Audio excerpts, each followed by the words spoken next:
Scotland is at war and has just won a great battle.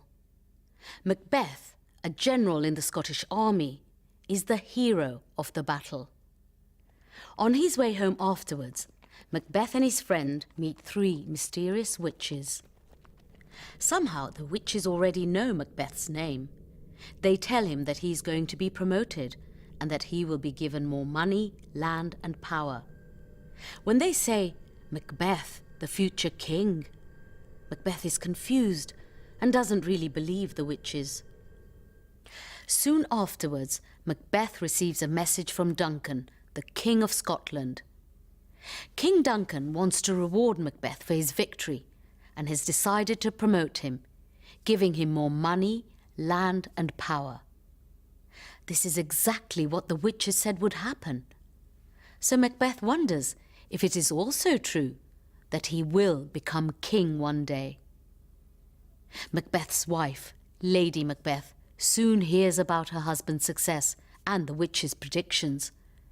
She becomes excited about the idea of her husband becoming king, and she wants to be the queen herself.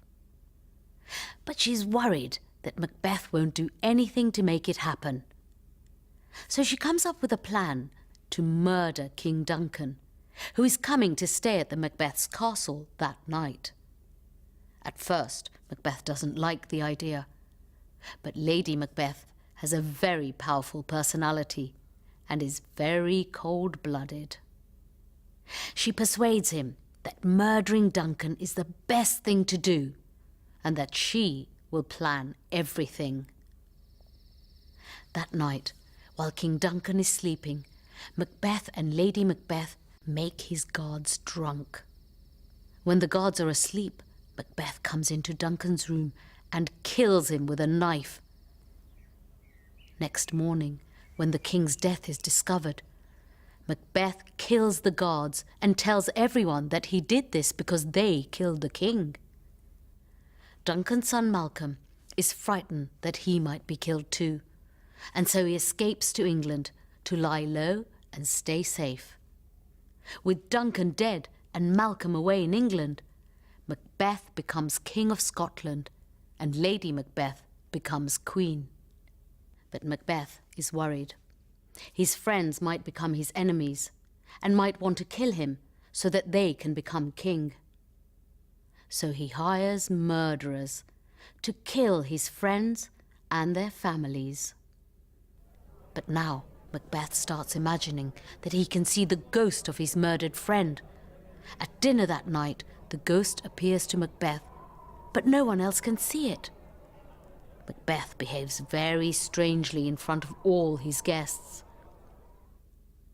Macbeth goes to see the witches again, who make more predictions. But they tell him that he will be safe until a nearby forest comes to his castle. Macbeth is relieved. After all, forests obviously cannot move. Lady Macbeth is tortured by the guilt of Duncan's murder. She has started sleepwalking and thinks she can see blood on her hands. She cannot get her hands clean. She finally goes mad and kills herself. In the meantime, King Duncan's son Malcolm has actually organised an army in England to invade Scotland and to punish Macbeth for killing his father. Macbeth's other enemies join with him, and the army march towards Scotland.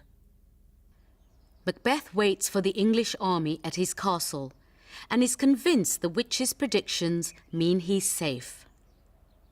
But he's terrified when he hears the English army is using branches from the trees of the forest to protect themselves. He realizes what this means. The forest really is coming to his castle. Macbeth is no longer safe and is killed in the battle. With Macbeth dead and his head cut off, Malcolm becomes the new King of Scotland.